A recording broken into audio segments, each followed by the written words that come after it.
Have you ever caught yourself doing this? You unlock your phone to reply to one message, and suddenly half an hour is gone.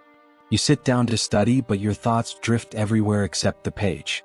You open your laptop to work, and somehow you end up watching videos you never planned to watch. If this sounds familiar, let me be clear about something. It doesn't mean there's something wrong with you.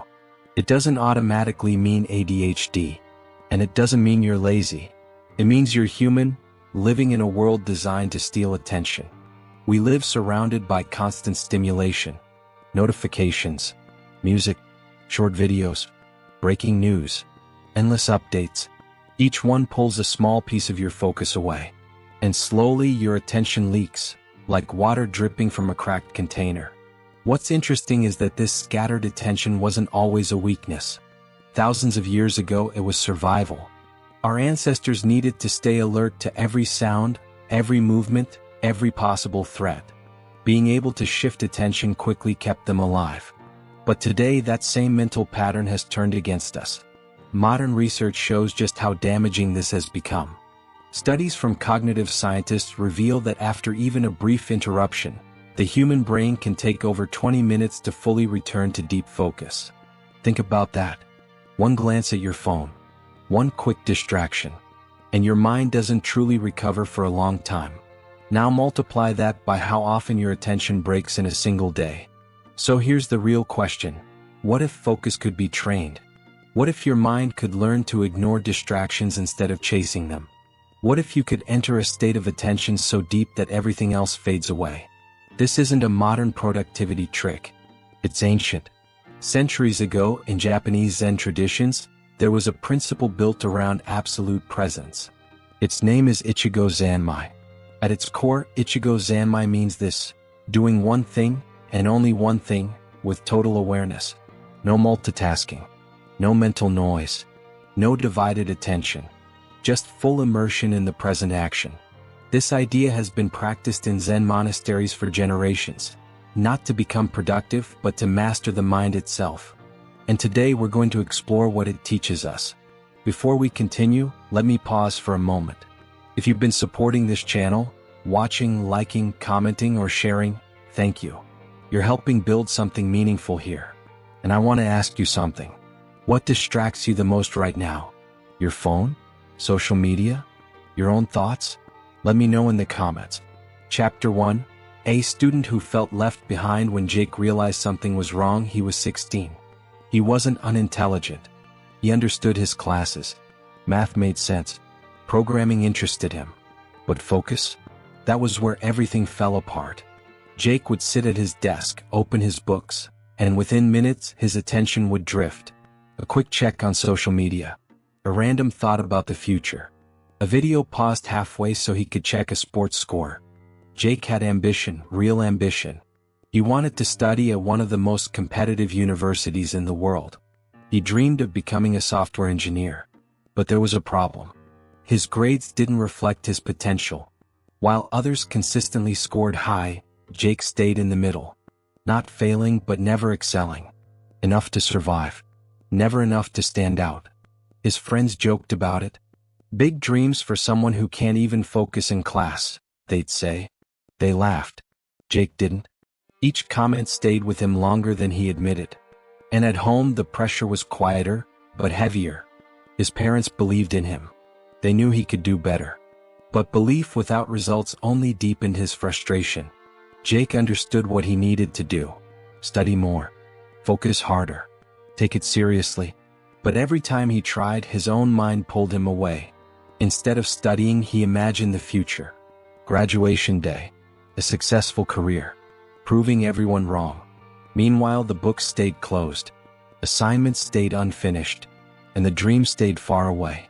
One afternoon, after receiving yet another disappointing test result, something broke. Jake wasn't angry. He was exhausted. Exhausted from being average. From disappointing himself. From knowing he was capable of more, but unable to reach it. And instead of giving up, he made a different choice. He asked for help. Chapter 2. A conversation that changed everything. The next day, Jake went to see his mathematics teacher, Mr. Tanaka. He was in his early 50s, Japanese by heritage, calm in a way that felt rare. He didn't raise his voice. He didn't rush his words. When he entered a room, people naturally slowed down. Jake knocked on the staff room door. "May I speak with you, sir?" Mr. Tanaka looked up, removed his glasses, and nodded. "Of course. Come in." Jake sat down, took a breath, and spoke honestly. "I want to improve," he said. "I want to become a software engineer. But I can't focus. Every time I study, my mind jumps everywhere." Mr. Tanaka listened without interrupting. And then he smiled, not with judgment but understanding. "I'm distracted constantly," Jake admitted. "My grades don't move forward and I feel stuck in the same loop." Mr. Tanaka didn't answer right away. He paused. Then he smiled, not with sympathy but with recognition. The kind of smile that says, "I've been here before." "Let me ask you something," he said calmly. "When you sit down to study, how many browser tabs are usually open?" Jake hesitated. "I don't know, maybe 10? And your phone?" "Right next to me. Notifications on." Mr. Tanaka nodded. "And while you're studying, is your mind also planning the future, replaying the past, or jumping between thoughts?" Jake froze for a moment. "How did you know?" Mr. Tanaka let out a quiet laugh. "Because I was exactly the same at your age." Jake's eyes widened. "Seriously?" "Very seriously," the teacher replied. "I grew up in Japan and concentration didn't come naturally to me either. My mind was always drifting, until my grandfather taught me something that changed everything." Jake leaned forward. "What was it?" Mr. Tanaka picked up a pen, wrote 2 words on a small piece of paper, and slid it across the desk. "Ichigo Zanmai." Jake stared at it. "What does that mean?" "It comes from Zen practice," Mr. Tanaka explained. "It means giving your full awareness to a single action." Jake tilted his head. "So, just focusing on one thing?" Mr. Tanaka shook his head gently. "It goes deeper than that. It's not about watching yourself do something. It's about becoming the action." "When you're studying," he continued, "there is no you and no math. There is only the act of studying." Jake looked confused. Mr. Tanaka noticed and tried another angle. "Have you ever played a video game and suddenly realized hours had passed?" Jake nodded instantly. "All the time. That's because your attention fully merged with what you were doing. You lost awareness of time, of distractions, of yourself." He paused. "Ichigo Zanmai is learning how to enter that state on purpose, in any activity." Jake felt a strange chill. For the first time, something clicked. "But does this actually work?" he asked. "Like, scientifically?" Mr. Tanaka smiled again. "Modern science calls it flow or mindful attention," he said. "And research shows that focused practice literally reshapes the brain." He explained how repeated attention strengthens the brain areas responsible for self-control and awareness, while constant distraction trains the brain to stay scattered. Mr. Tanaka opened a drawer and pulled out a stack of printed papers. "These combine ancient Zen ideas with modern neuroscience," he said. "Read them. Try the techniques. Then tell me what changes." Jake took the papers, his hands slightly shaking. He couldn't explain why, but he felt it. This mattered. "Thank you," Jake said quietly. "Really?" Mr. Tanaka placed a hand on his shoulder. "You already have what you need," he said. "You just haven't learned how to direct your attention yet. Once you do, doors will open." Chapter 3, Putting Ichigo Zanmai into Practice. That night, sleep didn't come easily. Jake stayed awake reading through the material Mr. Tanaka had given him. And with every page, the puzzle pieces began to connect. One paper explained how the brain reacts to interruptions. Every notification, every task switch, every glance at a screen. Each one forces the brain to reset, burning energy in the process. And the more often this happens, the more the brain adapts, by becoming better at being distracted. Another paper described a simple structure: short periods of intense focus, followed by intentional breaks. Not scrolling, not checking messages, just breathing, stretching, being aware. The goal wasn't rest, it was presence. Another section focused on environment design. If distraction is easy, your brain will choose it. So remove the options. Phone in another room. Notifications off. One task, one screen, one intention. Jake realized something important. Ichigo Zanmai wasn't just about time management. It wasn't a productivity hack. It was a way of relating to life. To be fully present while studying, fully present while eating, fully present while walking, cleaning, listening. Zen practitioners apply this mindset to everything, from meditation to the simplest daily chores. There's an old Zen idea that captures it perfectly. When you eat, only eat. When you rest, only rest. It sounds obvious, until you notice how rarely we do it. Modern life celebrates multitasking. Ichigo Zanmai rejects it completely. Because when attention is divided, nothing receives your full presence. And when presence disappears, depth disappears with it. You become busy but shallow. Active but disconnected. Jake closed the final page and exhaled slowly. For the first time in a long while, he didn't feel overwhelmed. He felt clear. From this perspective, distraction is no longer an enemy. When the mind drifts, and it always will, the practice is simple. Notice it, acknowledge it, and return. No anger. No self-criticism. No frustration. Just a gentle reset. Again and again. As Jake absorbed this idea, something inside him shifted. He wasn't broken. He wasn't lazy. He wasn't incapable. He had simply never been taught how to guide his attention. And from that moment forward, he decided things would be different. The following Monday, Jake came home and did something completely new. He didn't sit down randomly. He didn't rely on motivation. He created a ritual. His phone went into a drawer, in another room. Notifications were silenced. All browser tabs were closed except one. He set a timer for 25 minutes. Then he paused, 3 slow breaths, and he began. The first few minutes were uncomfortable. His thoughts shouted, check your phone, open YouTube. Just one quick glance. But instead of fighting the urge, Jake remembered the rule. Notice, return. My attention drifted, he thought, and gently brought it back. He repeated this many times in the first session. Something changed in the second round. The mental noise softened. By the third focus block, Jake entered a state he had never known before. When the timer finally rang, he looked up in disbelief. 75 minutes had passed. And in that single hour, he had accomplished more than he usually did in an entire week. For the first time, Jake didn't feel overwhelmed. He felt powerful. In the days that followed, the ritual became consistent. Same routine, same preparation, same discipline. But Jake didn't stop there. He applied the same principle to life itself. When he ate without screens. When he listened, he truly listened. When he walked, he noticed sound, movement, color.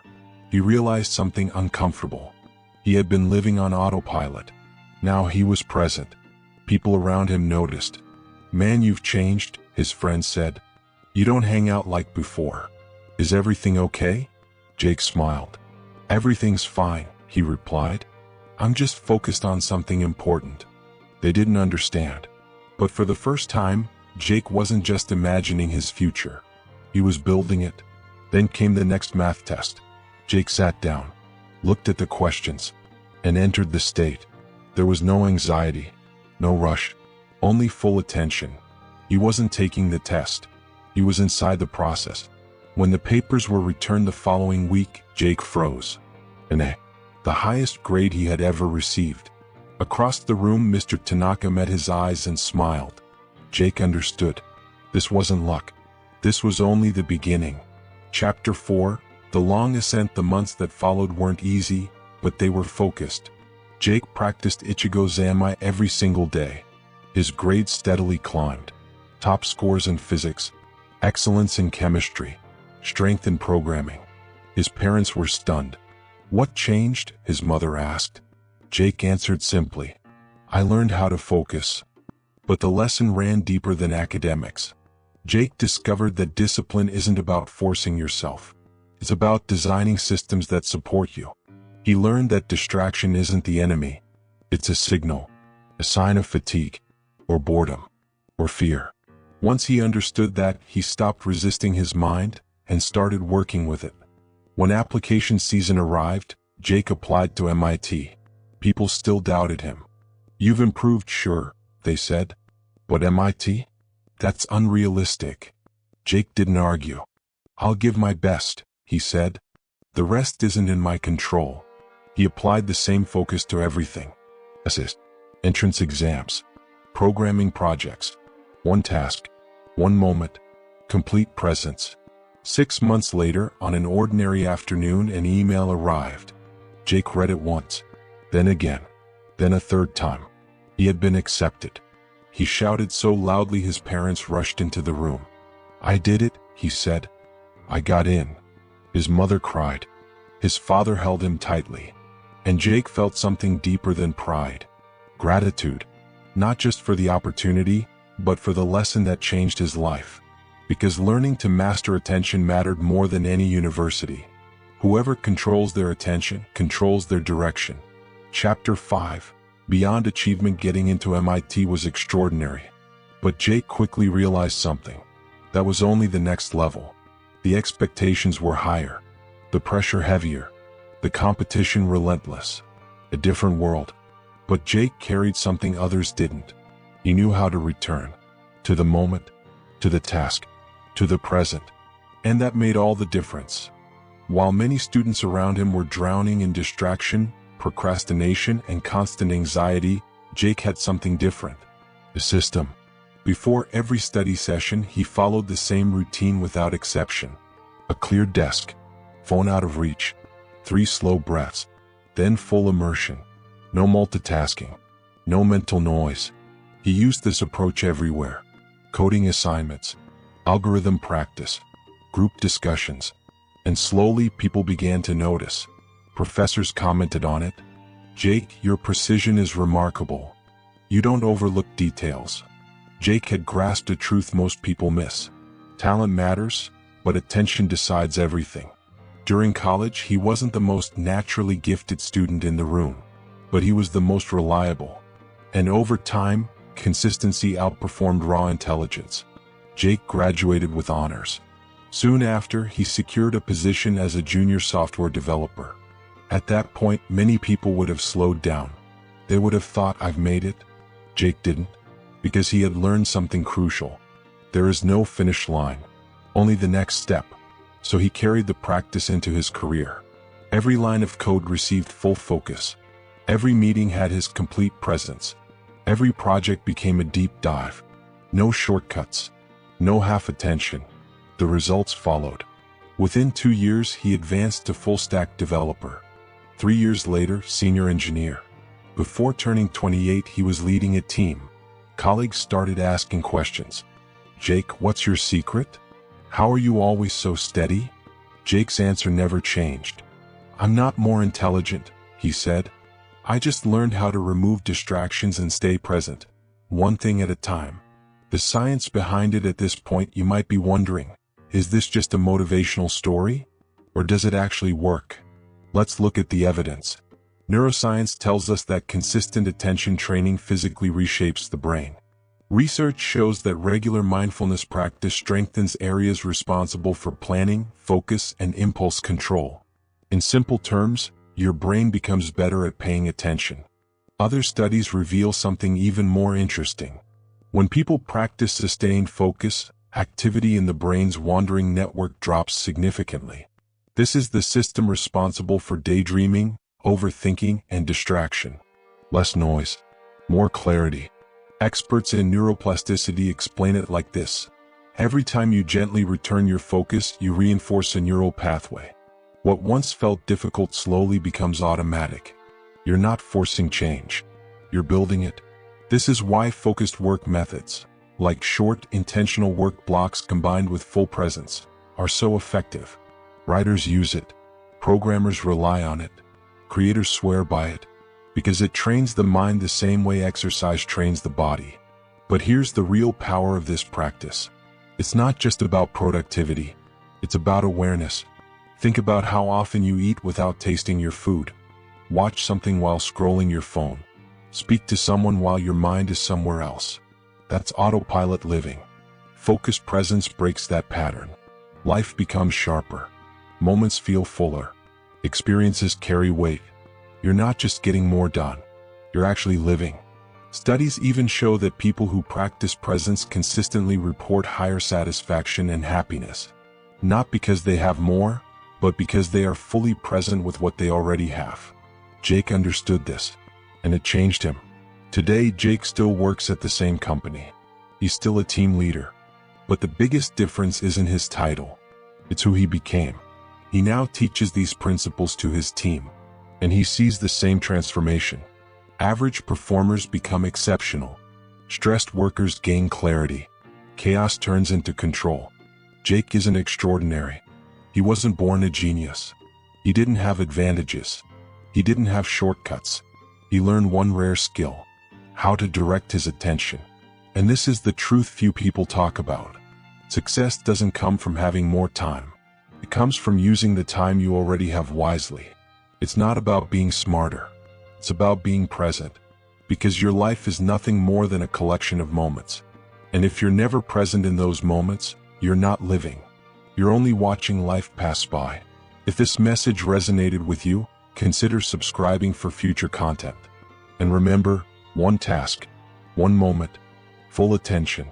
That's how you change everything. Be present. Walk with purpose. Follow your path. See you next time.